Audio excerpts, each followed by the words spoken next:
was going to show you where Rothschild was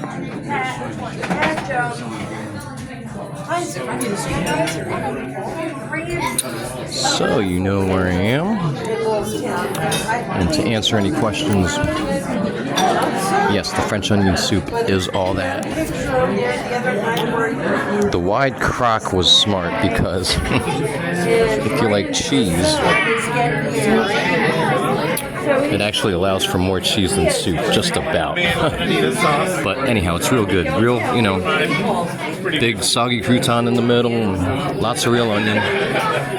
Guys, there's one part of the story of the road to Gettysburg that I have forgotten.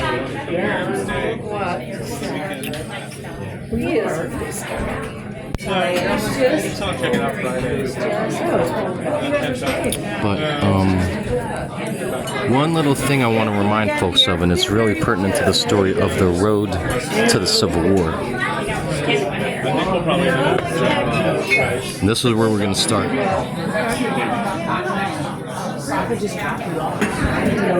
So, the story doesn't quite begin in 815. It begins a little before that, but in 1815 we have the Battle of Waterloo. As general history buffs know, that was the last of the Napoleonic Wars, and when Napoleon's 100 days and his return were cut to an abrupt end because of the alliance between England and Prussian forces. So, sorry, soup time.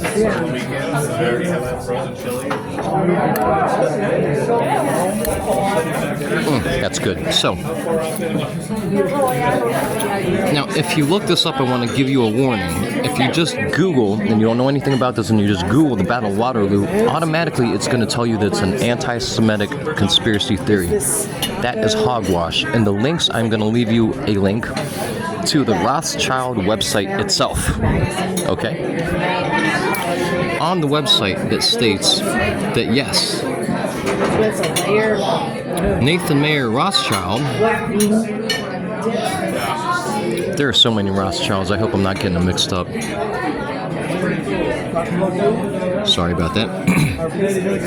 Nathan Mayer Rothschild did absolutely, this part is not up for the dispute, finance the Duke of Wellington.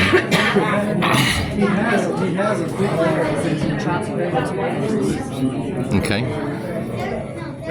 He absolutely had what may be considered one of the first intelligence agencies in the somewhat modern era, going back a couple hundred years. Of course, intelligence goes back further than that, but I mean, kind of as an organized unit. He absolutely had one of the best, as you might imagine, courier systems of the day. What basically happens is Nathan Mayer Rothschild, thanks to his couriers, soup time, sorry.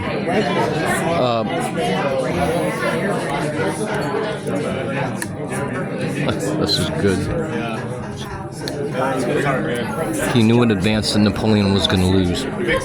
But the trick of the Battle of Waterloo was he bet on both sides.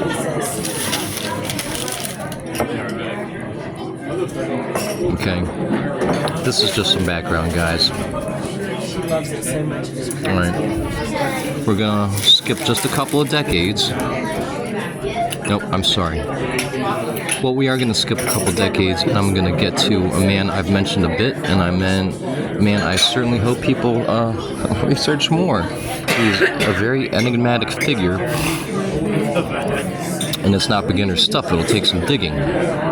But I've mentioned him before because he fits into the story of the Civil War.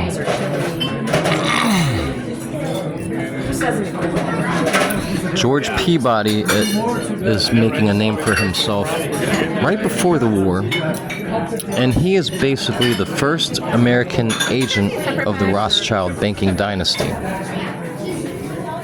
That point is somewhat argued, but I can't wrap this all up in, a few minutes, but Peabody was very obviously heavily courted by the banking establishment and by Britain. That's why he was sent there to England to learn the system, to tutelage under the Rothschilds, and those things aren't up for dispute. The only thing that's up for dispute is, was he an official agent of the Rothschilds? No, he was not. He was an interlocutor between the English banking system and eventually the American banking system, which had a lot to do with the Civil War. But there's a part I forgot to mention.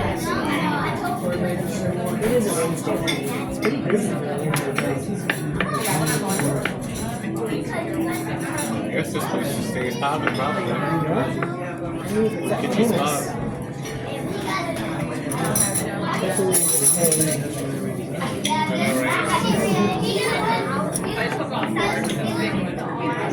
I'm excited we got 7 bars. Thank you.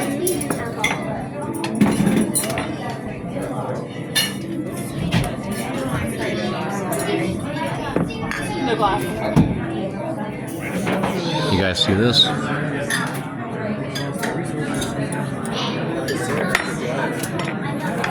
These events, in concert with other events, like I've mentioned, the Second Great Industrial Revolution, 40s and 50s, were part of the recipe for the war. This was very important. This was growing. This was culminating. This was gonna come to pass. These people were dead serious about establishing a central bank to the world, if you will, or much of the world, as it existed then. Peabody is the interlocutor in the 50s. Then, of course, right at the turn of the century, we have old JP and his succession of banking panics, which of course were artificial and agitated and manufactured to eventually usher in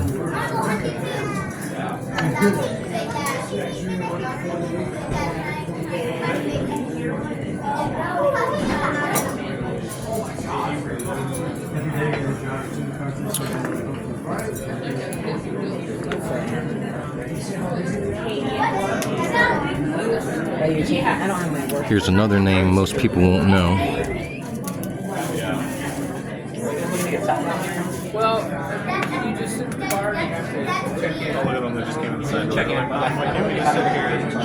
Take a screenshot. That's banking in a nutshell in the 19th century.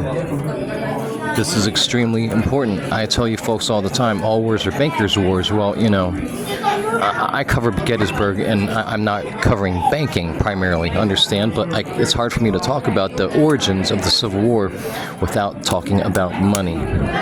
So, those of you who have your heads screwed on and know some of the history already, maybe this will be helpful. If you don't understand anything about banking or anything that was going on in the century besides the Civil War, then this isn't going to be helpful. But there's some tidbits, guys, to get you caught up.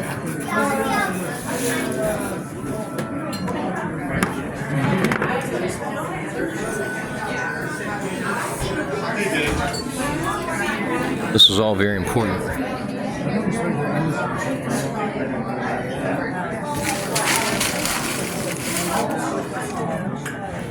So that's about it. Just want to do, I forgot to mention Andrew Jackson. In the 30s, of course, we know he failed to renew the charter of the Second Chartered Bank of America. What you have to understand here is the Second Chartered Bank of America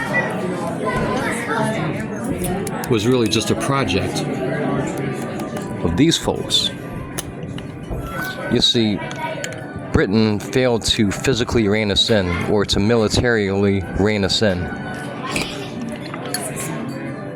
when they understood that couldn't be accomplished after 1776 and after 1812. Thank you so much. You're welcome. Awesome, I will. How are you guys doing today? Let you know the soup today. They were extremely, like I said, dead serious, set on their plans, patient, Sorry. Trying to steal my photo. and willing to just gnaw away at it decade by decade. But Wine list is upstairs. Okay. Britain failed in 76, Britain failed in 1812. That doesn't mean they gave up. What they were trying to do was to link commerce across the Atlantic to establish a global order of commerce, of markets, of banking, of money. When they realized they could not militarily rein us in, that's where this comes in. It's starting to make sense now? I hope so, because I'm hungry. I'm about to enjoy my food, guys. I'll see you.